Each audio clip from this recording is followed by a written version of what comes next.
Hello, ladies and gentlemen. This is Darcy Ogandaga, CEO of Trillion Media, and today I'm so happy because I'm with me one of the best business coach in America. Well, I'm saying that not because I talked to her while I was in California at the Brandon Bouchard event, but it's more about the purity of intent that she has to really want to help people, bring them to another level. She's motivated by compassion. So I really want you to hear her heart and see how she run her business. And her name is Jennifer Flynn out of Colorado. So Jennifer, can you tell them a little bit more about you, please? Absolutely. Well, thank you so much for having me. I'm really excited to be here. As you mentioned, my name is Jennifer Flynn. I'm the founder of the Balance Maven. I do live in the mountains of Colorado. I help the high-achieving, busyaholic professionals and entrepreneurs end the war between work and play and bring the balance back to their world. Wow, I like that. But now I know you haven't started like that. You're so articulate, so posed. So can you tell me what was the transition that when you used to have a regular job like most people and give you enough courage to step out to do what you're doing now? Absolutely. You know, I think when we are bitten by that entrepreneur bug, just as you said, there's typically a trigger. And for me, in my experience, a lot of time, it's kind of that balance, I think, even just across humanity between the pain and the pleasure point. And for me, I had a pretty high pain point, and I had to get to the point where the pain was far outweighing the pleasure. And I was in a place where that for many years I was happy in my job, but I'd gotten to the point where I had reached the cap or the ceiling, and I was not going to be able to grow in that position any further, and I wasn't going to make any more money, but the job just kept getting bigger, and I got to the point where I really couldn't get my arms around it anymore. And I'm a recovering perfectionist, so I don't like to see clean plates drop, and I was starting to notice that because the job was getting so big, plates were starting to drop. That's great. That's great. But what type of advice you have to give to someone who have they have the skill set to really do the same thing or even better in their job, and how you can tell them how to do or how to make a smooth transition? Because I know that I know your heart, and be against telling people to quit their job is not wise. But can you give somebody, 2 or 3 practical steps into transitioning from your job to your business? Absolutely. I think that the transition is key. I don't ever recommend jumping off the ship or burning the boats or burning the bridges or anything like that. I think it's important to, if you're going to make a big career change, to move into something that you enjoy and that you have a passion for. So first, a little discovery around what that passion is.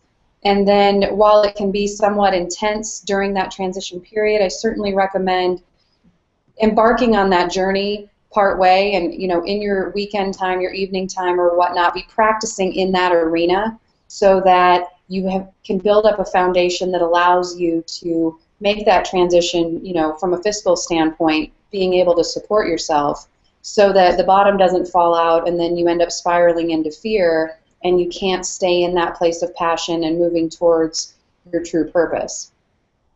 Wow, I really like that. That's a very good analogy, and I hope, guys, that you're taking notes. That's some great nuggets. And now, can you tell me more about your business and what really set you apart from your business to somebody else who's doing the similar type of approach and services? Yeah, I think the thing that sets me apart, for one, is that I've been in the situation of life living me, and I've been in that chokehold of stress between being a high achiever and career oriented and wanting to be a good parent and trying to maintain the balance between both arenas. And so I take a unique approach in terms of, because high achievers don't want to hear that they just need to work less, what I first do is I start with their business because they are career oriented. So we first start with the business world and find out where they're hemorrhaging time. We kind of have to plug the hole of time.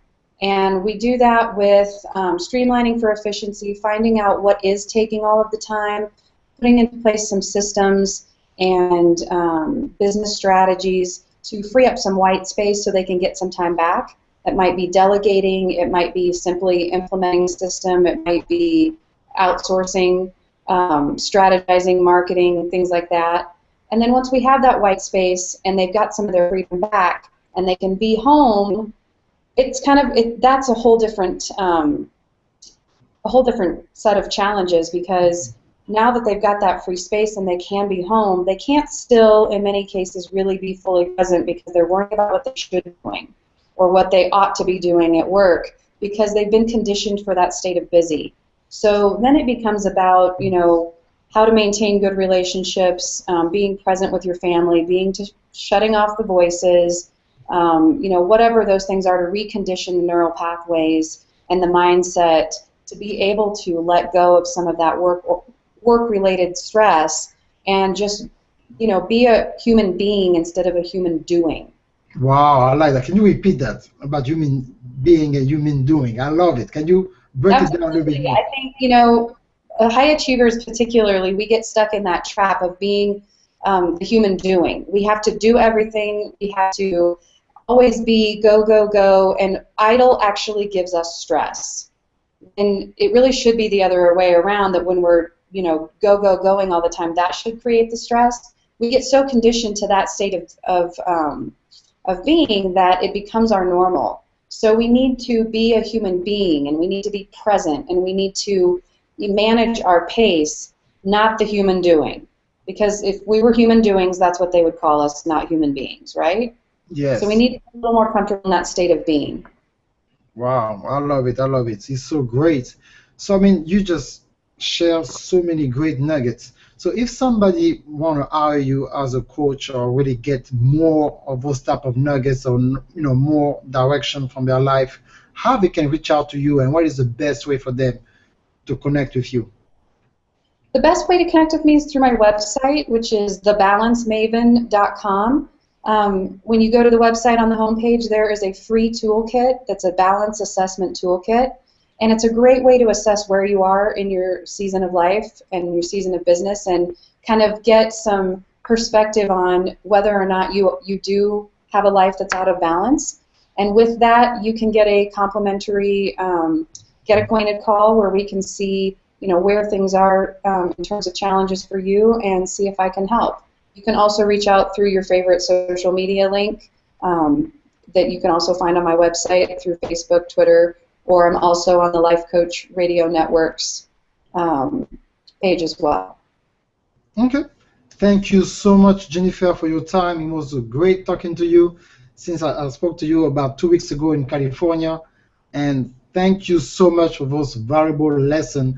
I took note myself, and I hope that my audience will do the same. So thank you so much. I know, like, it's about to be 9 o'clock my time. I believe it's 7 your time, about to be 7 your time. So thank you again so much, and I would love to do more collaboration with you, because I really respect your business and the way you handle yourself. It would be my pleasure. Thank you so much for having me. Bye-bye.